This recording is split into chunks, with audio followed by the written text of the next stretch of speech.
আপনার জীবনের সেই আশ্চর্য সুন্দর ঘটনাটা জানেন? মন দিয়ে শুনুন তাহলে। আপনার জীবনেও ঘটবে এক আশ্চর্য সুন্দর ঘটনা। তার জন্য আপনাকে অপেক্ষা করতে হবে।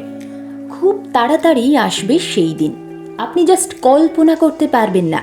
হয়তো অনেকেই জীবনে এই আশ্চর্য ঘটনাটি দেখে ফেলেছেন।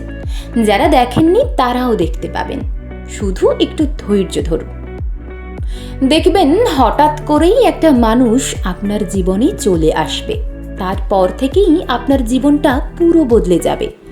নতুন মানুষটা আসার পর আপনার জীবনটাই তখন নতুন। আপনি নিজেও ভাবতে পারবেন না আপনি কাউকে এতটা ভালোবাসতে পারেন বলে। আপনি হঠাৎ করেই কেয়ারিং হয়ে উঠবেন, দায়িত্ব নিতে শিখে যাবেন, অন্যকে কিভাবে ভালো রাখতে হবে সেই চেষ্টা করে যাবেন। অন্যের পছন্দগুলো কত সহজেই নিজের পছন্দ বানিয়ে ফেলবেন।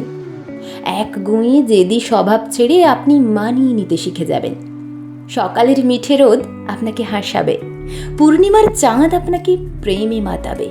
মানুষটাকে ভালোবাসতে বাসতে ভালোবাসার মানুষটাই একদিন আপনার কাছে ঘর হয়ে উঠবে। আপনি সেই ঘরে আশ্রয় চাইবেন। তারপর ঘর বাঁধার স্বপ্ন দেখে ফেলবেন। বুঝতে পারবেন মানুষটা এসেছে বলেই জীবন এত ঝকঝকে, এত রঙিন। এরপরেই আপনার জীবনে ঘটবে সব থেকে আশ্চর্য সুন্দর ঘটনাটি। আপনার সব অপেক্ষার অবসান হবে।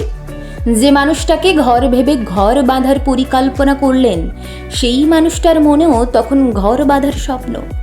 তার মনেও তৈরি হয়েছে একটা ঘর। রয়েছে সুন্দর একটি মানুষ, একদম তার নিজের মতো।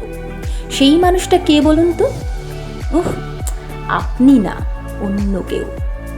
খুব সহজেই আপনাকে জানিয়ে দেবে, আমি তোমাকে ভালোবাসি না।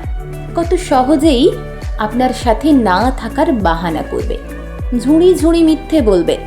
আপনি ভাবতেই পারবেন না কি সুন্দরভাবে বদলে যাবে সব কিছু।